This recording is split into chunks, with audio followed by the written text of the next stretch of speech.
Class 10th की maths की NCERT book है एक्सरसाइज 6.3 और चैप्टर का नाम है ट्राइंगल्स। इसमें मैं आपको ये क्वेश्चन जो 14 है ये एक्सप्लेन करके बताऊंगी। ये बहुत इंपॉर्टेंट क्वेश्चन भी है और थोड़ा टफ भी है, लेकिन अगर इसको समझ लिया जाए तो ये बहुत ही ईजी हो सकता है। देखिए क्वेश्चन क्या कह रहा है।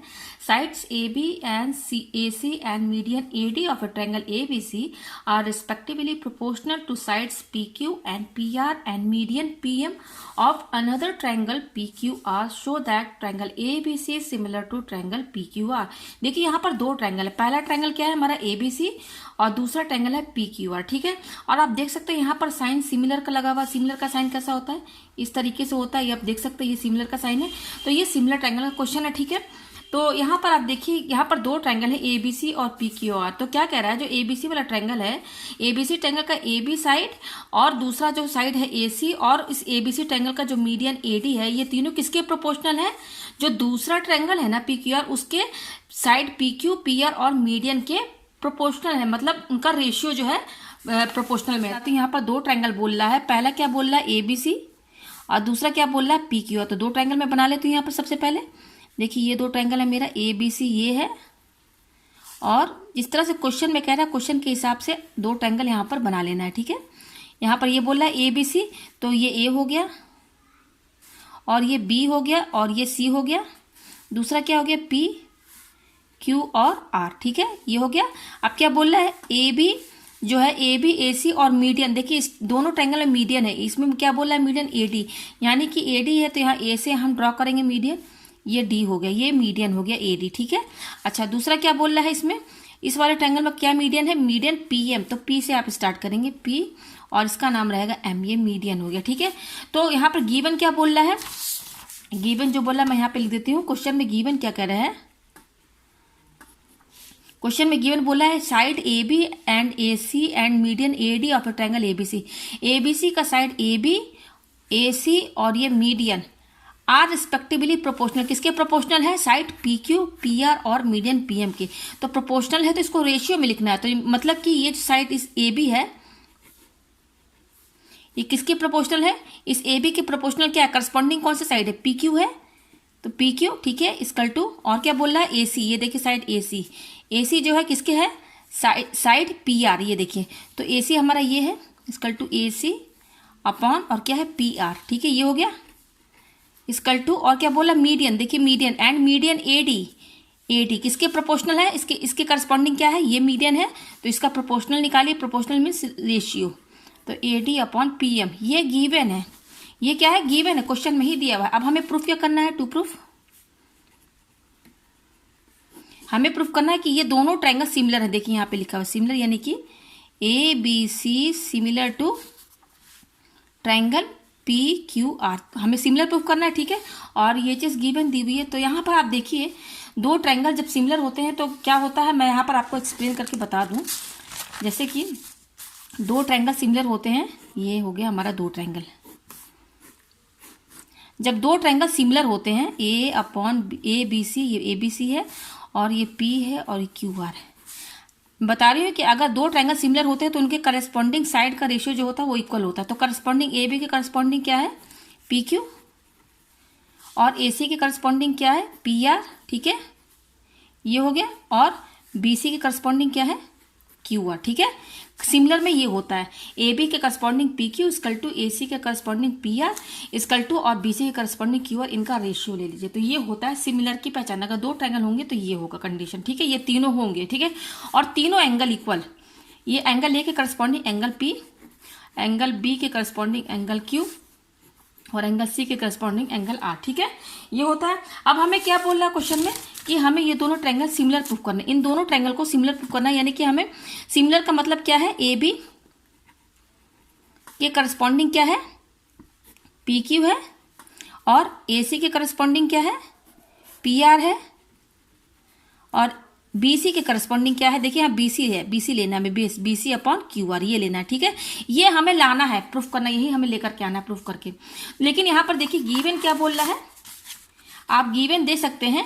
इन दोनों में फर्क क्या है, देखिए जो हमें ये प्रूफ करना है, ये दोनों सिमिलर प्रूफ करना है, यानी कि इन दोनों ट्रायंगल के करस्पॉन्डिंग साइड का रेशियो इक्वल होना चाहिए। तो देखिए यहाँ मैंने लिख दिया और गिवन ये है। फर्क देखिए यहाँ पर A B upon P Q यहाँ पर भी है, ए सी अपॉन पी यहाँ, ए सी अपॉन पी और यहाँ पर भी, मतलब ये दो चीज़ यहाँ मिल रहा है। लेकिन तीसरा क्या है ना, ये वाली टर्म यहाँ पर नहीं है। यहाँ पर क्या दिया हुआ, मीडियन दिया हुआ इक्वल में। तो अब क्या करना है हमें, यहाँ पर आप देख सकते हैं कि यहाँ पर दो साइड जो है, यहाँ पर इस ट्रायंगल में, इन दोनों ट्रायंगल में दो साइड, दो करस्पॉन्डिंग साइड का रेशियो इक्वल दिया हुआ है। लेकिन थर्ड जो है ये बी सी अपॉन क्यू जो है ये नहीं मिल रहा है। ठीक है, तो केवल ये दो चीज दिया हुआ है। और कोई भी दो ट्रायंगल को सिमिलर प्रूफ करने के लिए तीन मेथड्स होते हैं, ये भी आप पढ़े होंगे। पहला क्या होता है, ए एंगल एंगल एंगल, दूसरा क्या होता है साइड साइड साइड, और तीसरा क्या होता है साइड एंगल साइड। तो अब इसी तीनों से हमको ये दोनों ट्रायंगल क्या करना है, सिमिलर प्रूफ करना है। सिमिलर प्रूफ करने के यही तीन तरीके होते हैं। तो यहाँ पर देखिए, यहाँ जो गिवन दिया हुआ है, गिवन में क्या हम, मैंने बताया कि इन दोनों ट्रायंगल का दो साइड का रेशियो दिया हुआ है। तो यहाँ पर देखिए एंगल एंगल, तो ये तो होने से रहा, ये तो होगा नहीं। और साइड साइड साइड ये भी नहीं होगा। क्यों नहीं होगा, क्योंकि इसलिए हम ये दोनों लेकर नहीं चलेंगे, क्योंकि जो हमारा जो गिवन दे रहा है ना, उसमें दो साइड दिया हुआ रेशियो, यानी कि ये देखिए एस ए एस, ये एस एस का मतलब यहाँ देखिए दो साइड है और बीच में एंगल है। तो यहाँ पर आप देख सकते हैं कि दो साइड का रेशियो दिया हुआ है। अगर हम एंगल इक्वल कर दें, एंगल आप देख सकते हैं, अगर हम ये एंगल इक्वल कर दें, angle A equal to angle P, ठीक है, तो तब हमारा क्या हो जाएगा, बाय सैस रूल ये दोनों हमारा ट्रायंगल कॉन्ग्रुएंट प्रूफ हो जाएगा। दो साइड तो हमारा दिया हुआ है और इन दोनों साइड के रेशियो के बीच में है ये एंगल होना चाहिए। एस ए एस का मतलब है कि आपका दो साइड ये होना चाहिए और इसके बीच में एंगल होना चाहिए। और वो देखिए यहाँ पर आ भी रहा है, ए बी के करस्पॉन्डिंग पी क्यू है और ए सी के करस्पॉन्डिंग पी आर है। तो इन दोनों साइड के रेशियो के बीच में ही ये एंगल आ रहा है। तो अगर अब हमारा क्या यहाँ पर एम होगा कि हम एंगल ए को एंगल पी के बराबर कर दे। बस हमें यही प्रूफ करना है, एंगल ए को एंगल पी के बराबर कर दे। ये दो साइड दिया हुआ है, तो बाई ऐसे ऐसे ये दो ट्रायंगल हमारा कॉन्ग्रुएंट प्रूफ हो जाएगा। तो चलिए अब इन एंगल को इक्वल करने के लिए हम क्या करेंगे, यहाँ पर जो हम करेंगे इस ट्रायंगल में हम कुछ कंस्ट्रक्ट करेंगे। देखिए क्या कंस्ट्रक्ट करेंगे, यहाँ पर हम ये जो पहला ट्रायंगल दिया मैं यहाँ पे बना लेती हूँ।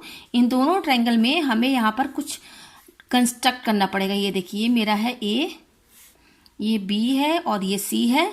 क्योंकि बिना कंस्ट्रक्ट किए ये क्वेश्चन आगे बढ़ ही नहीं पाएगा, इसलिए इसको हमें कंस्ट्रक्ट कुछ करना पड़ेगा। इसमें पी और ये क्यू है और ये एम है और ये आर है।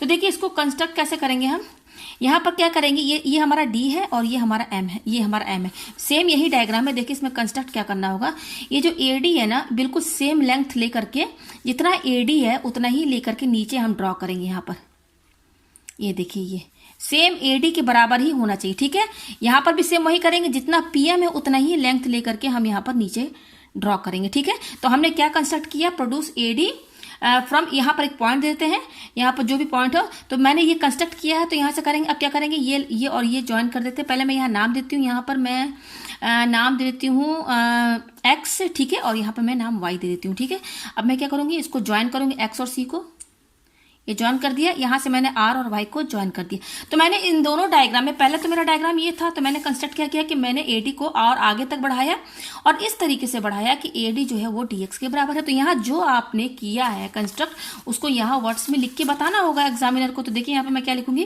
कंस्ट्रक्शन में मैंने क्या किया, यहाँ पर कंस्ट्रक्शन में produce A D to X, A D को मैंने आगे बढ़ाया कहाँ तक, एक्स तक, सच दैट इस तरीके से कि जो ए डी है ना, A D equal to D X के बराबर होना चाहिए। ये कंडीशन है, दोनों लेंथ बराबर होनी चाहिए। हो गया। उसी तरह से इसमें भी लिख दीजिए, प्रोड्यूस पी एम टू कहाँ तक बढ़ाया है, वाई तक, such that P M equal to M Y. ठीक है, सॉरी ये कैपिटल एम वाई एम है और ये कैपिटल वाई, जो वाई यूज कर रहे हैं वही वाई यहाँ पर लिखेंगे। ठीक है, तो P M equal to M I और यहाँ पर A D equal to D X, ये दोनों ट्रायंगल में हमने कंस्ट्रक्शन किया है। अच्छा, अब देखिए यहाँ क्वेश्चन में गिवन क्या बोल रहा है, ए डी मीडियन है, यानी कि ये मीडियन है, और क्या बोल रहा है, पी एम मीडियन है और इस ट्रायंगल में पी एम मीडियन है। तो मीडियन है, तो मीडियन क्या कहता है, मीडियन क्या करता है, लाइन को मैं यहाँ पे लिख देती हूँ यहाँ पर कि मेरा क्या है, ए डी जो है, A D and P M are median. आप ध्यान दीजिएगा क्वेश्चन पर। ठीक है, ये मीडियन है, तो मीडियन क्या करता है, मीडियन जो है लाइन को दो इक्वल पार्ट्स में डिवाइड कर देता है। तो ये ए डी जो मीडियन है किस पर गिरा, बीसी पर। तो ये मीडियन जो है ना, इस बीसी लाइन को हाफ हाफ इक्वली डिवाइड कर देगा। तो इससे क्या, क्योंकि मीडियन है तो बी डी क्या हो जाएगा, B D equal to D C हो जाएगा। ठीक है, उसी तरह से पी एम भी मीडियन है, किस पर गिरा है, क्यू आर पर। तो मीडियन क्या करता है, लाइन को इक्वली डिवाइड कर देता है, तो यानी कि क्यू एम जो है वो एम आर के बराबर हो जाएगा। ये तो गिवन है, क्वेश्चन में ही दिया हुआ है, ठीक है, ये तो गिवन है ना। और अच्छा, मैंने यहाँ पर जो कंस्ट्रक्ट किया है, यहाँ पर मैंने बता दिया कि एडी क्या है, dx के बराबर है, और pm क्या है, my के बराबर है। ये मैंने कंस्ट्रक्शन किया है, ठीक है, ये किया है। तो इससे क्या आपको समझ में आ रहा है, देखिए यहाँ पे ध्यान दीजिएगा, BD इक्वल टू DC, ये BD इक्वल टू DC, ठीक है। और यहाँ पर क्या बोल रहा है, QM इक्वल टू MR। यहाँ पे देखिए AD इक्वल टू DX, यहाँ से क्या समझ में आ रहा है, AD इक्वल टू DX, ठीक है, और BD इक्वल टू DC, ठीक है, BD इक्वल टू DC और AD इक्वल टू DX, ये सब इक्वल हो गया। AD जो है DX के बराबर है और BD जो है DC के बराबर है, क्योंकि AD मीडियन है। तो AD इक्वल टू DX और BD इक्वल टू DC, और इसको यहाँ पर आप इसको ज्वाइन कर दीजिए, ये ज्वाइन कर दीजिए, ज्वाइन हम कर सकते हैं, ठीक है, ये ज्वाइन कर दिया हमने। तो आप ये देखिए यहाँ पर ये क्वाड्रिलेटर बनना है, ABXC, एक क्वाड्रिलेटर। ये तो क्वाड्रिलेटर क्या होता है, जिसके 4 साइड होते हैं, तो ये क्वाड्रिलेटर बनना है, ये भी एक क्वाड्रिलेटर बनना है। तो इस क्वाड्रिलेटर में हमने क्या देखा, तो ये फिर डायगोनल हुआ, ए और एक्स डायगोनल हुआ और BC डायगोनल हुआ। उसी तरह से PY डायगोनल हुआ और QR डायगोनल हुआ। तो ये क्वाड्रिलेटर है और ये डायगोनल्स हो गए। अब डायगोनल्स में हमने क्या देखा कि AD जो है DX के बराबर है और BD जो है DC के बराबर है। उसी तरह से PM जो है MY के बराबर है और QM है जो MR के बराबर है। मैंने सब बता दिया क्यों है। तो इससे ये समझ में आया कि इस क्वाड्रिलेटर में जो डायगोनल्स हैं एक दूसरे को बाइसेक्ट कर रहे हैं ना। तो डायगोनल्स को बाइसेक्ट कर रहे हैं, तो फिर ये क्वाड्रिलेटर हमारा एक पैरेललोग्राम हो गया। क्लास 9th में आपने थ्योरम पढ़े होंगे, मैं थ्योरम समझा देती हूँ। डायगोनल्स ऑफ ए पैरेललोग्राम, पहला क्या है, डायगोनल्स ऑफ ए पैरेललोग्राम, मैं शॉर्ट फॉर्म लिख देती हूँ, पैरेललोग्राम बाइसेक्ट ईच अदर, ठीक है। ये थ्योरम ये बताता है कि पैरेललोग्राम के जो डायगोनल्स होते हैं वो बाइसेक्ट करते हैं। इसका कन्वर्स क्या है, कि अगर if diagonals bisect each other than it is a parallelogram. देखिए थ्योरम समझिएगा कि अगर पैरेललोग्राम है तब उसका डायगोनल बाइसेक्ट करेगा ईच अदर, ठीक है, अगर पैरेललोग्राम है। और अगर डायगोनल बाइसेक्ट करता है किसी भी क्वाड्रिलेटरल में, तब वो एक पैरेललोग्राम बन जाएगा। तो यहाँ पर क्या समझ में आ रहा है, डायगोनल बाइसेक्ट कर रहे हैं ना, यहाँ से ये देखिए मैंने सब लिख दिया है यहाँ पर। तो यहाँ पर डायगोनल एक दूसरे को बाइसेक्ट कर रहे हैं, तब ये एक क्वाड्रिलेटर क्या बन गया, हमारा एक पैरेललोग्राम बन गया। तो ये थ्योरम के हिसाब से हमारा ABXC क्या हो गया, पैरेललोग्राम। मैं यहाँ लिख देती हूँ ये देखिए मैं यहाँ पे लिख देती हूँ ABXC, ये लिखा हुआ है। तो यस, हाँ, ABXC एंड PQ, और ये क्या हमारा PQYR क्या हो गया, और पैरेललोग्राम कैसे हो गए, पहले ये क्वाड्रिलेटरल था, लेकिन हमने देखा कि इन दोनों के डायगोनल से एक दूसरे को बाइसेक्ट कर रहे हैं, AD इक्वल टू DX और BD इक्वल टू DC। उसी तरह से PM इक्वल टू MI और QM इक्वल टू MR। तो जब डायगोनल बाइसेक्ट करेंगे तब वो क्वाड्रिलेटरल एक पैरेललोग्राम हो जाएगा। तो ये एक पैरेललोग्राम हो गया प्रूफ। अब ये हमारा पैरेललोग्राम हो गया।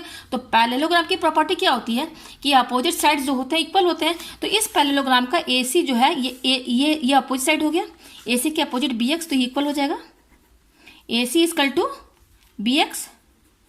AC जो है BX के बराबर हो जाएगा और AB किसके बराबर हो जाएगा, CX के बराबर। देखिए आपको क्लास 9 में जो आपने पैरेललोग्राम पढ़ा है ना, उसकी प्रॉपर्टी थ्योरम जितने भी हैं वो सब अगर आपको अच्छे से ध्यान है तो फिर आप इस क्वेश्चन को इजीली सॉल्व कर देंगे। जब ये पैरेललोग्राम प्रूफ हो गया तो पैरेललोग्राम की मैंने यहाँ प्रॉपर्टी लगाई कि अपोजिट साइड जो होते हैं वो इक्वल होते हैं पैरेललोग्राम को। मैं यहाँ लिख देती हूँ opposite sides of a parallelogram are equal, ठीक है, इक्वल होता है। उसी तरह से इसमें भी देख लीजिए PQ जो है किसके बराबर हो जाएगा, RY के हो गया, और PR किसके बराबर हो जाएगा, QY के। ये हो गया ना, सेम यही थ्योरम लगेगा, यहाँ पे मैंने डैश लगा दिया। तो ये इक्वल हो जाएंगे क्योंकि मैंने इसको पैरेललोग्राम प्रूफ कर दिया। अब देखिए आगे क्या करना है इस क्वेश्चन में, आगे मैं आपको बताती हूँ। हाँ, हमें ये प्रूफ करना था, ये गिवन है। देखिए ये गिवन था, मैंने बता दिया। तो जो गिवन दिया ना उस पर ध्यान दीजिएगा। गिवन हमारा क्या दिया हुआ है, AB upon PQ equal to AC upon PR, ठीक है। Equal to AD upon PM, ये हमारा दिया हुआ है। तो जो गिवन दिया हुआ है ना उस पर ध्यान दीजिए। ये मैंने यहाँ पे लिख दिया गिवन है, मैं यहाँ पे ब्रैकेट में लिख देती हूँ गिवन। तो देखिए गिवन है। अब देखिए यहाँ ध्यान दीजिएगा, जो चीज़ इक्वल हुआ है AB अपॉन PQ। AB की जगह आप यहाँ पर क्या लिखेंगे, ये जो AB है यहाँ पर AB, ये देखिए AB, यहाँ से देखिए AB किसके बराबर है, CX के। तो इस AB की जगह मैं क्या लिखूंगी, CX। ठीक है, इस AB की जगह मैंने क्या लिख दिया, CX। और इस PQ की जगह मैं देखिए क्या लिखूंगी, RY। PQ की जगह मैं क्या लिखूंगी, RY। ये लिख दिया मैंने इक्वल टू, ठीक है, ये लिख दिया CX अपॉन RY। अब देखिए यहाँ पर ये AC अपॉन PR सेम ऐसे ही रहेगा आपका, और AD अपॉन PM ये भी ऐसे ही रहेगा। तो जो गिवन दिया है वो उसमें जस्ट मैं इसको चेंज किया, कहाँ से, यहाँ से लिया। ठीक है, ये आगे। अब देखिए यहाँ पर, यहाँ क्वेश्चन में देखिए ये कह चुका है कि AD जो है मीडियन है, AD और ये PM ये क्या है, मीडियन है, ठीक है। और यहाँ पर एक चीज़ और भी है, AD जो है DX के बराबर है। ये तो मैंने आपको बता दिया कि इसका लेंथ बराबर है, इसका और इसका लेंथ बराबर है। तो यहाँ पर देखिए इसको लिख सकते हैं AD इक्वल टू DX, लिख सकते हैं ना। और इसको क्या लिख सकते हैं, अच्छा AD इक्वल टू DX है। तो यहाँ पर देखिए AX किसके बराबर होगा, AX जो है इसको हम ऐसे लिख सकते हैं 2AD, या फिर हम इसको ऐसे लिख सकते हैं AD equal to AX upon 2। ये तो लिख सकते हैं ना। कैसे आया ये आप समझ गए होंगे कैसे आया ये, ठीक है। उसी तरह से यहाँ पर देखिए PM जो है MY के बराबर है। तो इस PY को जो है, इस PM को जो है, इस PM को हम लिख सकते हैं PY का हाफ है। ये जो PM है PY का हाफ है, ये लिख सकते हैं ना। क्यों, क्योंकि ये और ये लेंथ बराबर है, ये लेंथ बराबर है। तो यहाँ से हम ये लेकर आ गए और ये लेकर आ गए इस ट्रायंगल से, ठीक है। तो यहाँ पर देखिए ये जो हमारा मीडियन है ये AD, इस AD की जगह हम क्या लिखेंगे, AX अपॉन 2। और यहाँ PM की जगह मैं क्या लिखूंगी, PY अपॉन 2। ठीक है, तो मैं यहाँ पे लिख देती हूँ। ये हमने क्या चेंज किया, ये जो गिवन दिया ना, गिवन में केवल ये वाली चीज़ हम टर्म यहाँ पर चेंज करेंगे, बाकी सब वही रहेगा। और इस मीडियन की जगह हम ये वैल्यू लिखेंगे। तो चलिए लिख देते हैं CX upon RY equal to AC upon PR equal to, इस AD की जगह मैं लिखूंगी AX अपॉन 2। और ये क्या है, PM की जगह क्या लिखूंगी, PY अपॉन 2। ये लिख दिया मैंने यहाँ पर, यहाँ से देख लिया। अब देखिए ये 2 तो कैंसिल हो जाएगा, तो क्या आएगा, CX upon RY equal to AC upon PR equal to, ये 2 कैंसिल हो जाएगा तो यहाँ पर आएगा AX अपॉन PY। अब आप ये देखिए कि ये किसके साइड के रेशियो है, ठीक है, किस ट्रायंगल में ये आ रहा है। तो देखिए यहाँ पर मैं यहाँ पे आपको समझाती हूँ। ये देखिए CX किसके है, RY के। CX जो है RY, ये देखिए CX, ये CX लिखा है और इसके करस्पॉन्डिंग क्या है, RY। CX upon RY। और क्या बोल रहा है, AC क्या है, ये AC के करस्पॉन्डिंग क्या है, PR है। ये देखिए इक्वल टू, और क्या बोल रहा है, AX। ये देखिए AX अपॉन PY। तो यहाँ पर देखिए ये ट्रायंगल आप भूल जाइए, इस ट्रायंगल पे ध्यान दीजिए। ये बड़ा वाला ट्रायंगल जो है आप देख सकते हैं, ये जो दोनों ट्रायंगल बन रहे हैं ACX और PRY, ये जो शेडेड जो मैंने किया है, शेडेड रीजन, ये दोनों ट्रायंगल पर ध्यान दीजिएगा। इन दोनों ट्रायंगल का करस्पॉन्डिंग साइड का रेशियो बराबर हो गया। यहाँ से देखिए कैसे, ये इस वाले ट्रायंगल का CX के करस्पॉन्डिंग RY है और किसके बराबर है, AC अपॉन PR के equal to AX upon PY। ठीक है, तो बाई SSS, क्योंकि साइड का रेशियो इक्वल हुआ है तो तीनों ट्रायंगल के तीनों साइड का करस्पॉन्डिंग रेशियो इक्वल हुआ है, तो बाई SSS ये ट्रायंगल क्या हो जाएंगे, सिमिलर प्रूफ हो जाएंगे। तो हम इसको लिख सकते हैं triangle ACX similar to triangle PRY। हो गया ना, PRY ये सिमिलर हो गया ना हमारा। ये ट्रायंगल सिमिलर हो गया। कैसे, क्योंकि देखिए यहाँ पर ये साइड का रेशियो इक्वल हो गया, तो बाई SSS थ्योरम ये हमारा सिमिलर हो गया। तो जब दो ट्रायंगल सिमिलर हो जाएंगे तो उनके करस्पॉन्डिंग एंगल्स भी इक्वल हो जाएंगे, मतलब कि ये एंगल और ये एंगल भी इक्वल हो जाएगा। इसको मैं 1 बोल देती हूँ और इसको मैं 2 बोल देती हूँ। ये 2 है मेरा, ठीक है। तो एंगल 1 एंगल 2 हो गया, क्योंकि ये हमारा सिमिलर ट्रायंगल्स हो गए। तो अब मैं यहाँ पर क्या लिखूंगी, क्योंकि ये दोनों ट्रायंगल मेरे सिमिलर हो गए हैं, तो एंगल 1 जो है एंगल 2 के बराबर हो गया ना इक्वल, क्योंकि हमारा क्या हो गया, triangle ACX similar to triangle PRY हो गया। तो एंगल 1 एंगल 2 के बराबर हो गया। अब उसी तरह से यहाँ पर भी देखिए, मैं इस एंगल का नाम दे देती हूँ 3 और इसका नाम मैं दे देती हूँ 4। तो यहाँ पर देखिए जिस तरीके से मैंने ये दो शेडेड ट्रायंगल ले करके इसको मैंने प्रूफ कर दिया सिमिलर, और सिमिलर जब ये दोनों ट्रायंगल हो गए तो ये एंगल भी इक्वल हो जाएगा। उसी तरह से आप क्या कीजिएगा, सिमिलरली ये दोनों ट्रायंगल को छोड़ दीजिए, और जो इधर वाला ट्रायंगल बच रहा है ये ट्रायंगल और ये ट्रायंगल, सिमिलरली इसको भी जब आप प्रूफ करेंगे तो ये भी दोनों ट्रायंगल जो है बिल्कुल इसी की तरह सिमिलर प्रूफ हो जाएंगे। ठीक है, तो यहाँ पर अब आपको इसको पूरा डिटेल में करने की जरूरत नहीं है, आप बस लिख दीजिए similarly A B X triangle A B X similar to triangle P Q Y. ठीक है, पी क्यू वाई सिमिलर हो जाएंगे, ये भी हो ही जाएंगे, आप सॉल्व करेंगे तो हो जाएंगे, लेकिन अब हमें नहीं करना है क्योंकि हमने ये दोनों ट्रायंगल को डिटेल में कर दिया है सॉल्व। तो इन जो बाकी जो दो ट्रायंगल बचे उसको आप सिमिलरली करके लिख दीजिए। तो जब ये दोनों ट्रायंगल सिमिलर हो जाएंगे तो फिर ये एंगल और ये एंगल भी इक्वल हो जाएगा, एंगल 3 इक्वल टू एंगल 4, ये हो गया ना इक्वल, ये हो गया। तो अब हम क्या करेंगे, ये इक्वेशन फर्स्ट मान लेते हैं, इसको सेकेंड। अब इन दोनों को हम ऐड कर देते हैं, add equation first and second. तो ऐड करेंगे तो ये वाला इससे ऐड होगा, तो angle 1 plus angle 3 equal to ये क्या हो जाएगा, एंगल 2 प्लस एंगल 4। तो यहाँ पे देखिए एंगल 1 और एंगल 3 किसके बराबर, ये दोनों एंगल जोड़ेंगे तो एंगल ए ही के तो बराबर आएगा, ये हो गया। उसी तरह से एंगल 2 और एंगल 4 किसके बराबर, दोनों जोड़ेंगे तो एंगल पी के बराबर आएगा। तो यहाँ पे देखिए ये एंगल हमारा इक्वल हो गया, इसको इक्वेशन थर्ड बोल देते हैं। और हमारा गिवन क्या था, गिवन हमारा क्या था, ये देखिए ये दिया हुआ था, इसको चलिए मैं इक्वेशन ए बोल देती हूँ, ये इक्वेशन ए है। तो फ्रॉम इक्वेशन ए और फ्रॉम इक्वेशन थर्ड, यहाँ पर आप देख सकते हैं ये हमारा क्या हो गया है, ये दो साइड जो है यहाँ पर आप लिख दीजिए A B upon P Q, और क्या लिखा हुआ है A C upon P R, A C upon P R, ये है, ये आ गया कहाँ से, फ्रॉम इक्वेशन ए से ये दो टर्म आ गया। और दूसरा क्या आ रहा है, angle A equal to angle P आ रहा है। तो इससे हमें क्या समझ में आ रहा है, इससे हमें ये समझ में आ रहा है, यहाँ पर ये देखिए ये समझ में आ जाएगा कि ये देखिए ए बी जो है पी क्यू करस्पॉन्डिंग है, और ए सी जो है पी आर के करस्पॉन्डिंग है, और एंगल ए जो है एंगल पी के बराबर है। तो देखिए इसको मैं ऐसे कर देती हूँ, ये ऐसे, तो देखिए एंगल भी बीच में आ रहा है। तो इससे क्या समझ में आ रहा है, बाइसेस साइड एंगल साइड, ये दोनों ट्रायंगल हमारे क्या हो गए, सिमिलर हो गए, triangle A B C similar to triangle P Q R, ये हमारा सिमिलर हो गया। तो बहुत ही इजी क्वेश्चन है, मुझे उम्मीद है आपको मेरा एक्सप्लेनेशन अच्छे से समझ में आ गया होगा। जहाँ ना समझ में आए कमेंट करके मुझे जरूर बताएं।